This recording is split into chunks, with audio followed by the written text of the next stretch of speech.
American culture is in the midst of a sexual revolution. Homosexuality has been normalized, and now there's a push to normalize transgenderism. How did culture in the West reach the point where it's at today? Well, my next guest has written a book that analyzes the history and context of the sexual revolution. He says, quote, "The changes we have witnessed since the 1960s are symptomatic of deeper changes in how we think of the purpose of a life, the meaning of happiness, and what actually constitutes people's sense of who they are and what they are." With me to talk about this is Dr. Carl Trueman, professor of biblical and religious studies at Grove City College and author of The Rise and Triumph of the Modern Self, Cultural Amnesia, Expressive Individualism, and the Road to Sexual Revolution. Dr. Trueman, welcome to Washington Watch. It's great to be here. Thanks for having me on, Joseph. Well, I'm very glad to have you. I really, though I'm hosting, I'm really just kind of a fanboy right now because I have and read your book and appreciate it very much, and I do think it is a must read, which is why I wanted to have you on today to talk about this. Because for those of us who have been confused about the world that we live in today, I think you do a really wonderful service to all of us of providing some context that takes something that does seem kind of chaotic and bringing some sense to it. And in introducing your book, you talk about your grandfather, who you say would not recognize a world in which people say with a straight face that they were born into the wrong body. Why is it that he would be confused by that statement in his life, but so many people today are not? Well, it's a good question, and I think it points us to the speed at which a lot of these things have happened. It's hard to believe that it was only 2015 when Obergefell v. Hodges sanctioned gay marriage as part of the Constitution. We seem to be living in a very different world now. And I think one of the temptations as a result of that is to think that things are accelerating and spinning out of control. What I try to do in the book, of course, is to explain that it took a long time to get here. And although my grandfather would have been very confused by that statement, "I'm a woman trapped in a man's body," the kind of things that society has to come to believe are plausible were actually already in place during the latter half of the 20th century. And what we're seeing now really is the radical outworking of things that human beings, at least human beings in the West, have taken as normal and believed for many, many generations.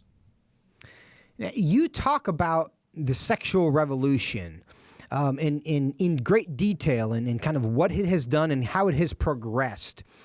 What are its triumphs and how has it moved along this progression to where we are today? Yes, another very good question. I think the triumph of the sexual revolution is, well, often Christians and conservatives tend to think about the sexual revolution as being an expansion of the range of acceptable sexual behaviors, an expansion in the notion of what is and is not sexually moral. In fact, I think the sexual revolution, the real triumph of the sexual revolution is that it has completely overthrown the notion of sexual morality in its entirety. You may have noticed in the last couple of days, a school, I think in Florida, has got into trouble for doctoring pictures that it regarded as immodest of certain women at the school in the yearbook, certain students in the yearbook.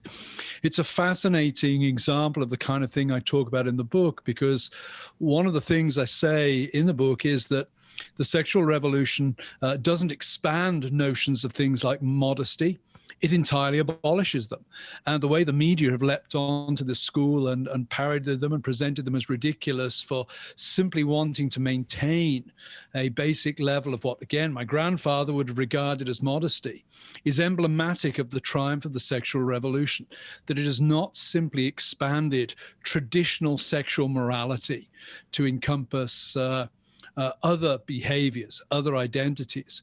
What it has done is it has overthrown the idea of sexual morality in its entirety, as we see, for example, in the fact that modesty now is a ridiculous concept.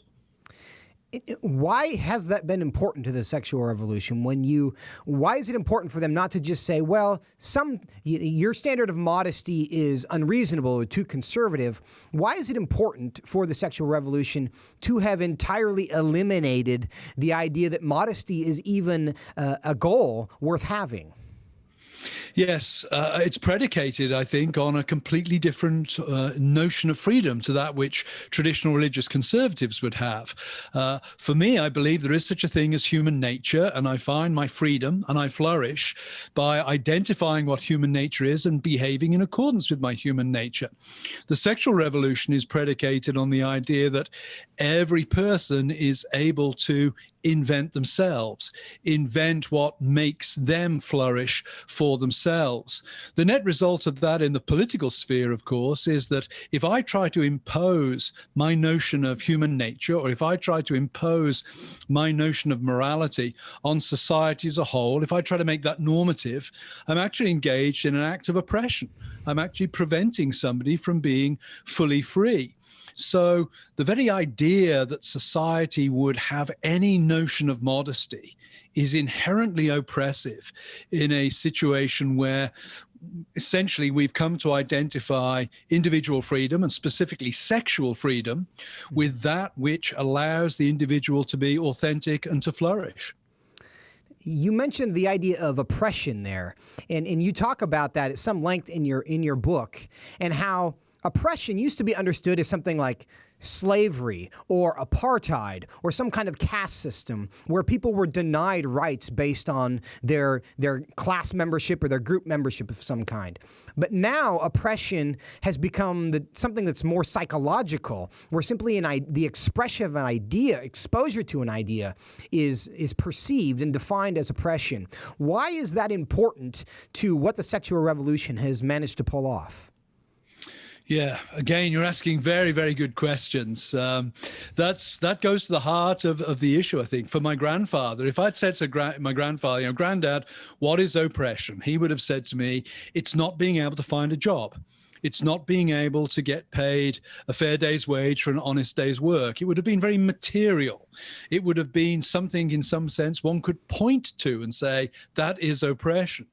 But of course, my grandfather's notion of selfhood, my grandfather's notion of what it meant to be him, was really related to others. My grandfather's notion of selfhood required him to be able to provide for other people. It was outwardly directed. It was all about him being able to put bread on the table for his family and shoes on their feet. We live in a world where that's not the notion of selfhood we operate with anymore. The notion of selfhood we have now is a highly psychologized one. For me to flourish is for me to have an inner sense of psychological contentment and happiness. It's for me to, if you like, feel good. And therefore, the existence of anything that prevents me from feeling good becomes oppressive. And that's why we have, battles over, for example, baking cakes for gay weddings. A Christian conservative might look at that and say, well, the baker has the right to work and operate in accordance with his religious principles. And it's a trivial thing not to bake a cake for a gay wedding. Gay couple, of course, see that as an oppressive act, because what the baker is doing is he's refusing to legitimize the path of life they have chosen. He's refusing to affirm them in their lifestyle choices. And in a psychological world, that's oppressive. The idea that there's somebody out there who disapproves of me, that becomes very, very important in a world where my own inner sense, my own inner feelings are the be-all and end-all. You also make the point that harm to the psychological self by simply refusing to affirm someone's chosen identity has actually been used at the Supreme Court as side of harm or a denial of dignity. And the Supreme Court has claimed for itself the role of we have to provide dignity to members of our society, and therefore we will make rulings based on our job as providing dignity, which means, as they are now interpreting it, specifically in Obergefell and in other cases as well, which means we have to prevent people, and we have to make from doing things that would harm somebody else's psychological self, or feel this sense of or a lack of acceptance. How does the psychological self, which is really at the root of the sexual revolution, differ from the Judeo-Christian understanding of the self? Well, it differs in very significant ways. I think fundamentally it differs in the idea that human nature has a moral structure. We could put it rather simplistically and say, the world is divided between those who think that human beings are nothing more than the chemicals they are made up of, and therefore their wills are free to make themselves into anything they wish. Anything that works for you, anything that makes you feel happy is by definition moral. And then there are those, and I would put the Judeo-Christian worldview into this camp, there are those who think that human beings are more than the chemicals they are made up from, that human nature, if you like, is not just a genome. It's not just a chemical compound. It's something that has a moral structure. And human beings find their flourishing, they find their being, they find their authenticity in conforming to that given structure. And that's, I think, where we see the sexual revolution crashing against the Judeo-Christian worldview, because the sexual revolution essentially says there is no moral structure, human nature. Whatever works, whatever gives you pleasure, whatever makes you feel good is by definition legitimate. The Judeo-Christian view wants to say no.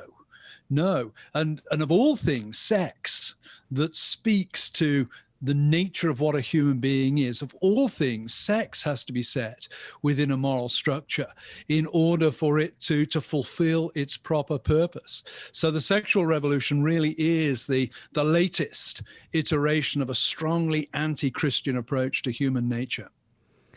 In your book, you do a really thorough and helpful job of kind of tracking the origin of these ideas. Rousseau, Marx, Darwin even, and then Freud, who you just mentioned. Why do you think it's important for Christians who care about this issue and this movement and a Christian response in the culture to understand the origin of the movement that we're dealing with? Yeah. Well, first of all, most of the people who are committed to the sexual revolution have never read these people. My narrative that I tell is what you might call a fairly elite narrative, looking at texts that a lot of people have not read. The advantage we get from reading these texts, the advantage we get from addressing these various thinkers and from reflecting on them, is we come to understand the philosophical background and implications of the many things that many of us now find to be intuitive in the culture around us. And understanding that background, understanding that framework, I think allows us to engage it at a more sophisticated level. It's one thing to intuitively feel that something's true. When you self-consciously reflect upon the idea, you begin to see its implications. You begin to see, in many ways, its incoherences. For example, Rousseau says that man is born free and everywhere is in chains, and that is the assumption ultimately of the revolution, culminating in the sexual revolution that Rousseau initiates. When you push it back to that principle, it's self-evidently untrue. Man is born utterly dependent upon his parents. Human beings are not born free. They are born as dependent, rational animals. And I think coming to understand that helps us to start building an intellectual case and living our lives in a manner which contradicts and refutes the kind of stuff that the culture is trying to push on us from outside. Do you think it's helpful for those who are tempted to despair as they look around and see what's happened to the world in the last 5, 10, 15, 20 years? Is it helpful to kind of understand the context and realize, well, these ideas may not be brand new. Maybe this isn't the most depraved civilization that has ever existed?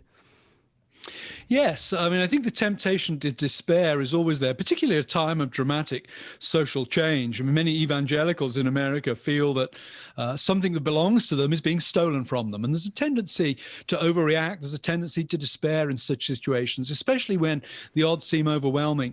I put a couple of things in sort of on the other side of that. I'd say, first of all, civilizations have faced huge challenges before. If you were a Jew in Germany in 1933, the situation was very, very bleak. But Nazism did come to an end. Situations have been bleaker before, and there has been light at the end of the tunnel.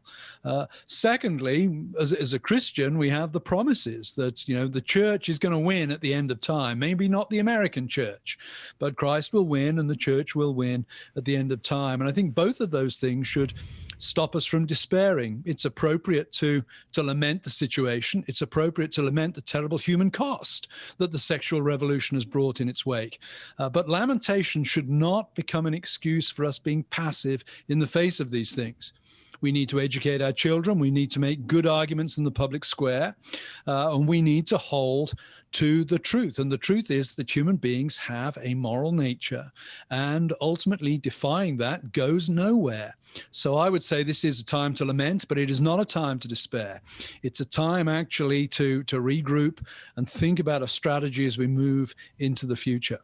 Dr. Carl Trueman, you have given us a great resource for how to regroup. Let's throw that image up there of the book one more time if we can.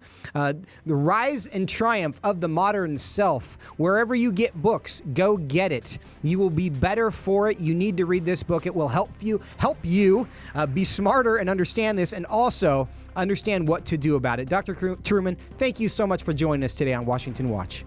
You've been very kind. Thanks for having me on.